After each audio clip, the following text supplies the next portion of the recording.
to invite Omer to start talking about compliance in Kubernetes. So Omer, the stage is all yours. All right, thanks, Julio. Right, great. So we have a lot to cover.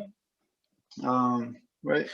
Just small comments, Omer. Yeah. Guys, if you want to ask questions, please feel free to write your comments in the IM, in the chat of the Zoom. We will have time in the end of the lecture. We will have time to questions for Omer. And if we won't have time, so we will keep time till the end of the meetup, of course, to ask questions. So please write your questions and I will read them in the end of each and every lecture. Sorry, Omer, the stage now is all yours. It's all right. Right, great. So we have a lot to cover for the first session. We're going to talk about a little bit about GRC, what we are and what we do. Then we'll set some basic terminology, so people who are not familiarized with Kubernetes can also gain some of the insight in this presentation. Then we'll breeze through the PCI requirements in a high-level overview, and then we'll cover the main challenges of the PCI in the container, in a container environment. Of course, these are not the only things that you will encounter, but these are probably the harder part of the certification. And we'll finish with the easier solutions that come pre-built into Kubernetes. And that's the agenda for this session so far. All right, so a couple of words about me, who I am. Omer Donin, CTO in GRC, previously pen tester and consultant. I solve compliance and design flows by the day, and I like short introduction. So let's continue. Right, GRC was established in 2009. We operate from the East Coast, West Coast in Israel. We have around 250 clients, 50 employees. We are the first QSA company to certify a fully AWS hosted environment to PCI level 1. As you can see here, these are the sum of the services that you provide. In a general sense, PCI compliance, from compliance, PCI ISO management, SOC 2, application security, cloud infra security, risk management, security as a business enabler, and cyber resilience. Like I said, I'm reading through the introduction to get into the actual content because we have quite a lot to cover, sorry. All right, so PCI, why do you need it? First of all, in a general sense, if you're not familiar with PCI, let's start with what would happen without PCI, right? So without PCI, you might find the business under fines or sanctions from clearing companies, right? These sanctions can also appear as blocking their ability to charge credit cards or any kind of other incapabilities that you might be liable to. So if you're going to use credit card within your company, you want to be PCI compliant. As we've seen a couple of slides, PCI has specific instructions on what should be done in a system that holds credit card data. Now, containers make things a bit complicated to some degree when you try to understand which assets are in scope for the PCI compliance, because everything is dynamic in this environment, so machines are turned off and on anywhere within the network, and the PCI weights on the machine compliance makes things very much harder to run. So in this session, we will cover the main challenges that containers need to comply with under the PCI scope. All right, so like I said, we'll start with some terminology to make sure that we have a baseline of definitions so everyone can understand the insight for this session. All right, so it's a one-liner description. I try to make sure that everything is well phrased. So a container, right? So that's the smaller box here. Container is a process or a program, basically, right?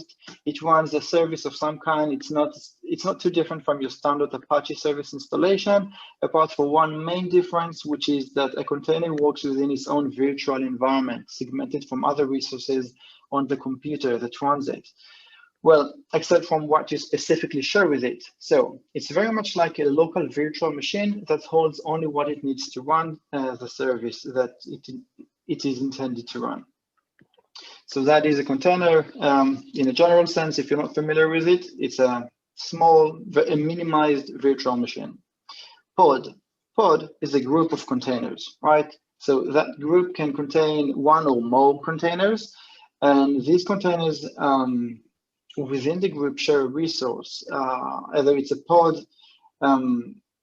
they share a resource either from network perspective or resources from other assets within the network. In the general sense, a pod would always run on a node. Now, a node and host, these two terms are kind of combined together. A node is a reference to a hosting machine. All right, so that hosting machine can be virtual or physical, and each node is managed remotely by the orchestration system, the master. A node can hold multiple pods, and how it does that is based on the instruction the master gives to the node. So in a general sense, to make things a bit more clear, imagine having several servers with different hardware, and the capabilities of each server is different. So the master's job is to distribute the workloads in a balanced way that utilizes the best capabilities of each server. The part in the server that loads the pod, right, the group of containers, the virtual machines, right? So the part in the server that loads the pod is called a node, right? So the node is the part that loads virtual machines, and the server by itself, that's basically the hosting machine. Orchestration system is the master, right? It's the framework that connects and manages several nodes to work as one unit, right? The command in the orchestration system are often referred to as infrastructure as code, and Kubernetes is the most popular orchestration system, and that's why most of the talk today we're going to focus about Kubernetes terminology, as you've already seen that I'm already oriented to. All right, so that's about the terminology. Now let's talk a little bit about the differences between Kubernetes and cloud and on-prem servers, so that when we go into the PCI requirements, you understand better, you'd have a better understanding into why the container environment poses not such a problematic issue, but difficult challenges on the PCI environment, or on being compliant with PCI requirements, sorry. Right, so the differences between Kubernetes and cloud and or on-prem servers or services, right, is that cloud and on-prem devices are acting as appliances or virtual appliances that enable network control on the relevant layer. In other words, they are all acting like the legacy devices that you are all familiar with, right, like routers, switches, firewall, etc.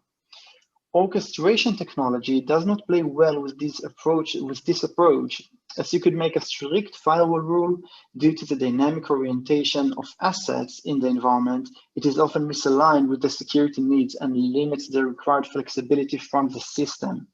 So, since orchestrating environments are managed via code, it only makes sense that the segmentation within the environment would also be applied using code, and that would allow the flexibility to be maintained. Now, infrastructure as code, this item is relevant basically to any dynamic environment that its infrastructure is managed by code. Since the code is dynamic, you need to have certain controls to make sure that the commands are running as planned and the applied configuration is secure. Let's take an example to make sure that the point here is clear. Commands that embeds parameters with values which were originated from untrusted sources, let's say client side, right? These parameters here, these parameters could be used to expand the commands into additional instruction for the infrastructure. Alternatively, another way where infrastructure as code may go wrong, which is, by the way, also basically relevant to any kind of IT practices, is standard misconfiguration, right? For example, overly delegating a user or allowing permissive access to a service account. The same way that standard code has weaknesses, like known PHP vulnerabilities, the technology behind infrastructure as code also have known vulnerabilities. But this one is more focused on configuration, and dynamic configuration leaves more attack surface to abuse. So these are the main challenges that you will be facing when you try to implement PCI within container environments. Now, from that perspective, let's move on to the next section, which is what are the PCI requirements and why and how do these pose challenges to the container environment, right? So what we have here is a high-level overview of the PCI requirements. The PCI has many requirements, and unlike some other regulations and standard, PCI goes very well into specifics on how and when and what should be done in the PCI environment. The requirements are divided into 12 chapters, and each chapter has a detailed specification drilled into tasks. Now let's quickly read through the list, and then we'll dive into solving these these in orchestrated environment. But again, just to be clear, this is a high-level overview. For example, the first requirement here is to install and maintain a firewall. But what does it really mean? Install and maintain a firewall? Do you need to micro-segment the environment? Do you need to update the firewall version? Do you need to periodically check your rule set? And if so, like how often do you need to do that? So each topic in this list has a specific task drilled into it, and this is a high-level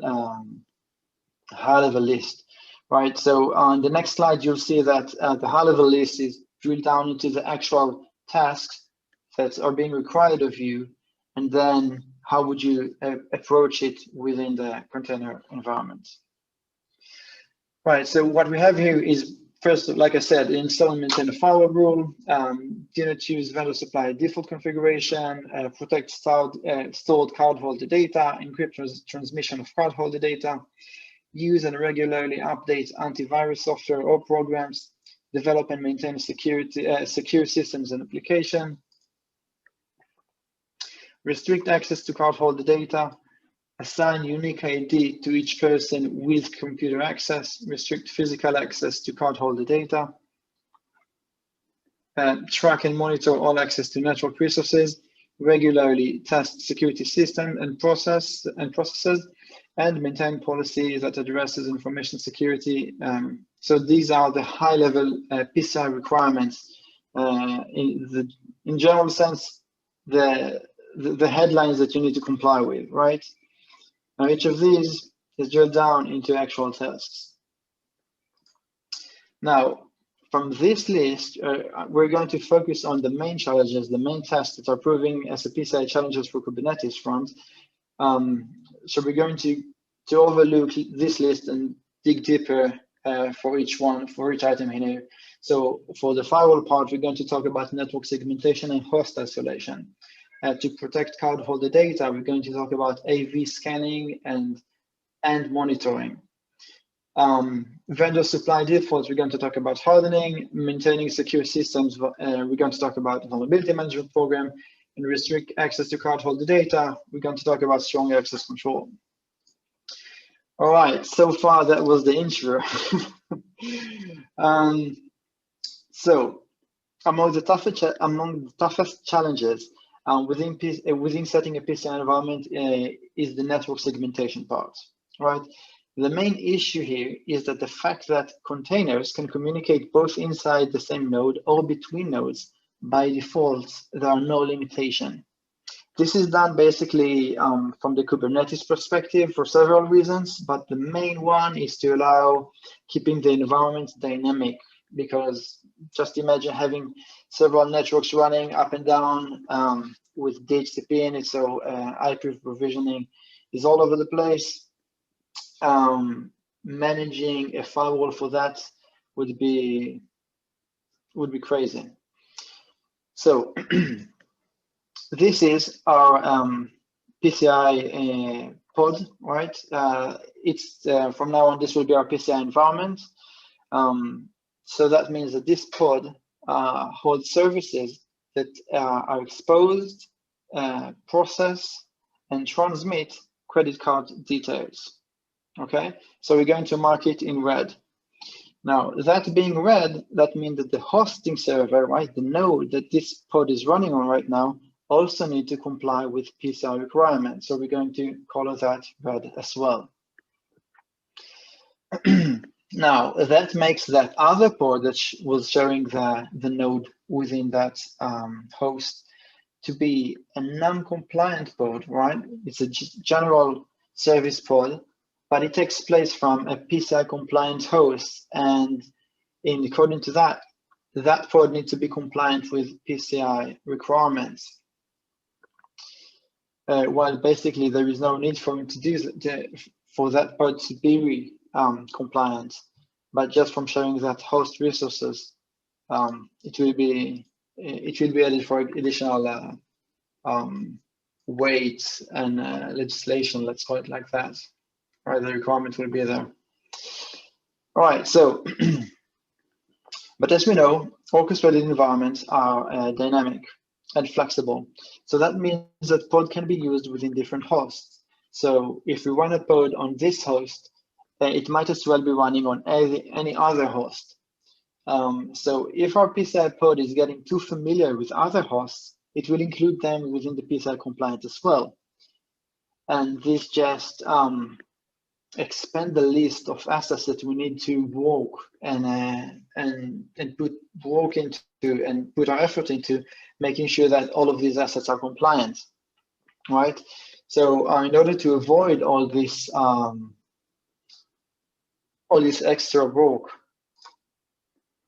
what we need to do is basically we want to set up tagging, okay? So to avoid that, to avoid the spread around of the PCI compliant assets list, what we want to do is by tagging the node as the only host that can run PCI pod and tagging the PCI pod accordingly, for example, marking it with PCI allowed tag on them, we can create designated pods that allow only PCI pods on them. Now, node selector is a field of pod spec that requires that works in a key value pair, right? Where the node that doesn't have the right label would not be able to load on a pod that is that belongs to PCI assets, right?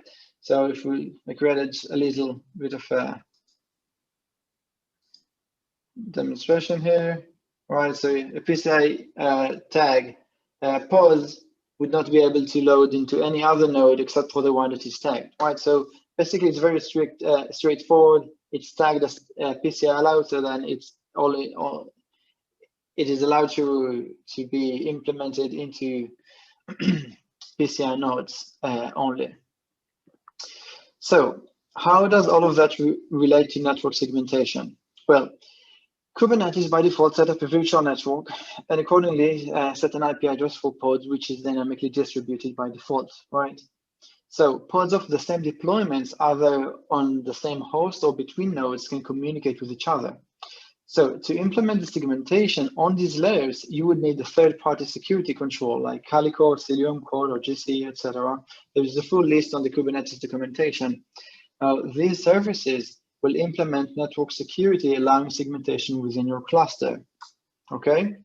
Now, also, you could use service meshing solutions for the segmentation part, but so far, these solutions are coming with a bit of a baggage because they have, in some cases, they have certain limitations. For example, they provide you with some features like TLS everywhere, or better control, or low collection, etc. But they all come with additional baggage that require heavy implementation during installation, right? So choose wisely. Basically, if all you need, and in most cases, that's what you need from PCI perspective. If all you need is network segmentation, it's probably not for you. Pick one of the simpler solutions, which provide you straightforward network segmentation. Now, some cloud native firewalls are focused on self-learning concepts, but the line between learning what to block and actually blocking within these systems is not well defined yet. So you might want to consider using these tools to learn about the networking within the system, but not to do the network segregation itself.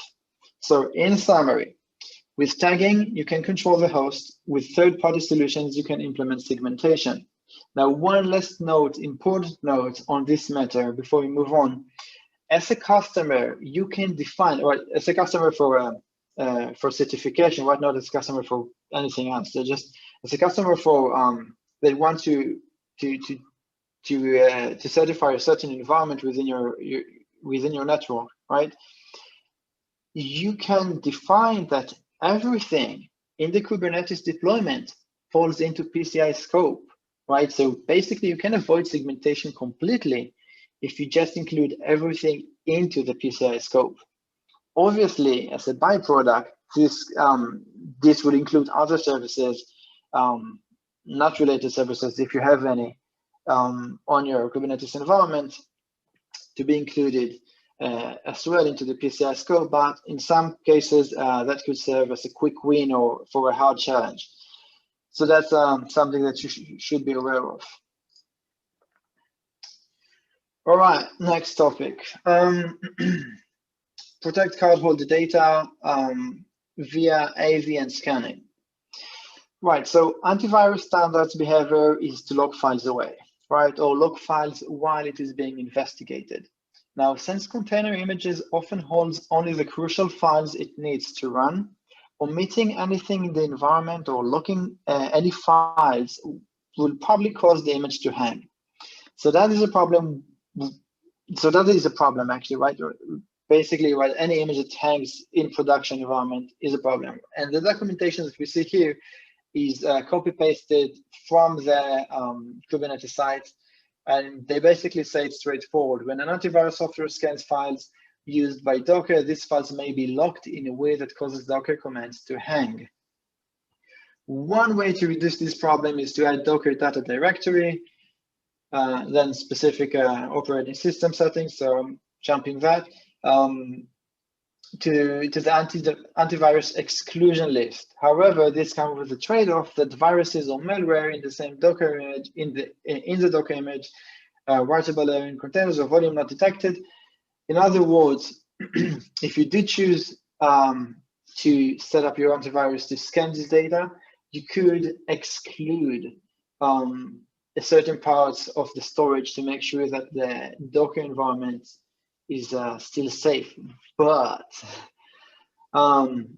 these services, operating system services, or generally services backbone files, are often being targeted by viruses. And when viruses try to access a network, it would often try and grab hold of the of a standard file. So if you put any of these into the exclusion list, you're basically making that available to the virus to run at. So, and also one last note here, the last line on the documentation says, it suggests that stopping a container, scanning it, and then resuming it. Now, doing so on production could make other services to hang, and accordingly, depending for the procedures would also hang, and then everything breaks. So you probably want to avoid that at all. Okay, so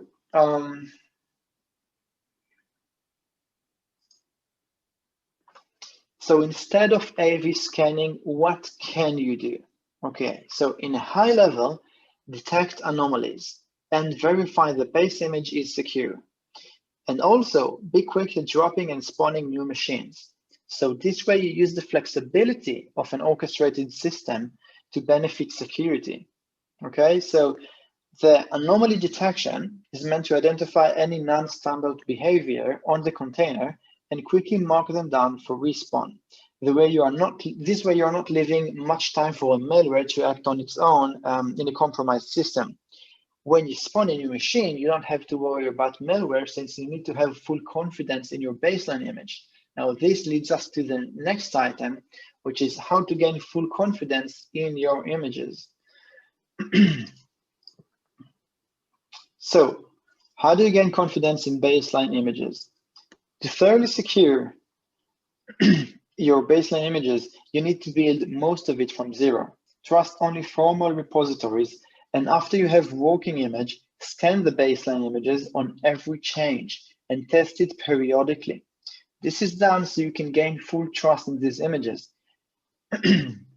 These images are going to run as your baseline services, and they are so you want to make sure that they're secure and uncompromised, because you will basically rerun them on every cycle that you have. This in turn creates another task of verifying that the base images were not tampered with or switched by an unauthorized actor. So you want to run integrity monitoring and verify that the hashes of the images are, you want to verify the hashes of the images before you start processing them. Now, as for static scans should run during the image building phase as it acts out as the final step before committing an image to use in production. This is also a good time to note that access control to the image repository should be strictly limited. This is one of those settings that you want to run periodic checks to make sure that no one is tampered with it. And only a handful of people can edit the repository settings. Most scanning tools these days are open source, so your static scans should cover the layers of operating system, service application, frameworks, third-party open sources, etc. So on each of these layers, the scanner should identify security gaps within it, like older version or permissive configuration, etc. Basically, you know how a scanner works, so I'm not going to delve into that. But in a general sense, these are the layers that should be covered by a scanner. As for hardening, hardening is one of the key factors to creating a secure baseline image for a service. As I said in the previous slides, you want to trust your baseline images. So hold no punches back when you test the baseline image. This is one of the core services that you will run on every cycle, so the impact on security could be great or devastating. Hardening often comes in 3 layers: operating system, service, and appliance and application. And for each layer, you can have a default hardening or custom hardening applied. And Kubernetes hardening is no different. It relates to the host and operating system layers and the interaction with other assets, as well as the internal configuration. Kubernetes offers 2 main hardening features, which is security context and security policy. The security context configure pods and containers at runtime. The security contexts are defined as part of the pod and container specification in the pod manifest and represent parameters as the container runtime. Security policies are the control plane mechanism that enforces specific settings in the security context, as well as other parameters outside the security context. So you can think of it as security context is very granular permission oriented, and security policy is a bit more high view oriented. Anyway, in most cases you would use both. Now also take note here that Windows-based operating systems do not work well with security context, so don't rely on that for Windows-oriented operating systems. All right. The security policy provides us with 3 definitions of hardening that can be applied to pods, which are privileged, baseline, and restricted. These are applied via pod security profile, and each definition holds a spectrum of permissions and configuration by default, and you should adjust it to your application needs. In a general sense, privileged means that the pod is designated for application that would need elevated permission to run properly. Baseline or default is designated for medium risk or non-critical application, or in other words, application that won't need anything special to run. And restricted means heavily restricted policy, right? Following current pod hardening best practices. So if you think about it, restricted is the most secure policy to assign it to the front end when you can, of course. Privileged is the most permissive setting, so assign it to the least. And baseline prevents non-privileged escalation, so it should be good for backbone services. Now, some cloud services can provide you with the pre-secured images that are already hardened and marked for PCI compliant. These are good for you, and you can save a lot of trouble during the hardening phase by using this. So, but also note here that the hardening is not customized to your needs. And if you do go on and improve the hardening or customize it, the cloud provider would not be responsible for any of the images you created or changed. So it might break things. So that's also a point for consideration.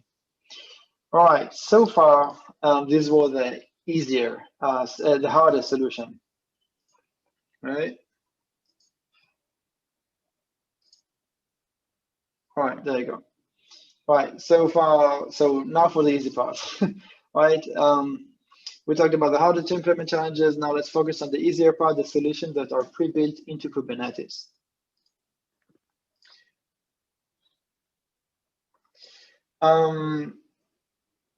So first of all, let's focus on authorization and authentication. Actually, it's not much of an issue as Kubernetes API provides role-based access control, so the authorization side is covered. As for authentication, Kubernetes also supports a lot of authentication methods, and one of them is OpenID. That is basically OAuth 2 that will probably require the least amount of headache from you, so you can embed it with any third-party services that supports OpenID for authentication, like Google or Amazon or anything like that. So these are easy solutions, easy peasy lemon squeezy on that part. Right. From a vulnerability management point of view, the only thing that we need to state here on this subject is that embedding the scanners, either static or dynamic, into the pipeline will allow for a quicker feedback, so that developers can be introduced as quickly as possible to any new vulnerabilities they introduce with the new build. It is a very common practice these days, but most open sources support this type of integration, and yet I don't see it anywhere, so it should be mentioned, right? It should be said. Provide the developers the feedback from QA that includes the result of the security vulnerability scanners. Yeah, that should be included without a doubt. Right, and the last but not least, as for auditing, Kubernetes provide an interface where you can turn on the auditing, and it will show you exactly what was changed and by whom and when. So that front is easy peasy lemon squeezy again. All right. So that is basically a very quick run on the main challenges that you have while implementing PCI environment within Kubernetes. And if we got some time, then I can answer some questions. Let's see here. Yes, thank you, Omer. Guys, please feel free to ask questions to Omer in the chat. So let's start with couple. Sahil, I hope I'm pronouncing the name correctly, is asking how are we expected to respond to the anomalies which don't have signature predefined within a detected engine, maybe a 0-day. All right, so it's a great question. The main concept that you should be thinking of that in an environment that runs the same process a zillion times a day, anything that is outside of that process can be considered an anomaly, because all of your machines basically have a predetermined route that they should be operating in, and anything outside that route, considering networking, network communication, and basic process behavior, right? Like accessing files, accessing network storages, privilege escalating, or basically any kind of executables that are running outside of your standard route is an anomaly, right? So you want to have kind of two stages for that. Stage one, you want to learn your environment in a sterile, you want to learn your behavior in a sterile environment. And then after you got that, anything that runs except for that, outside of that, is an anomaly. You want to drill down, you want to understand what's going on in there. Mm-hmm. Okay. All right. Yeah. Thank you. I think that another question from Timo.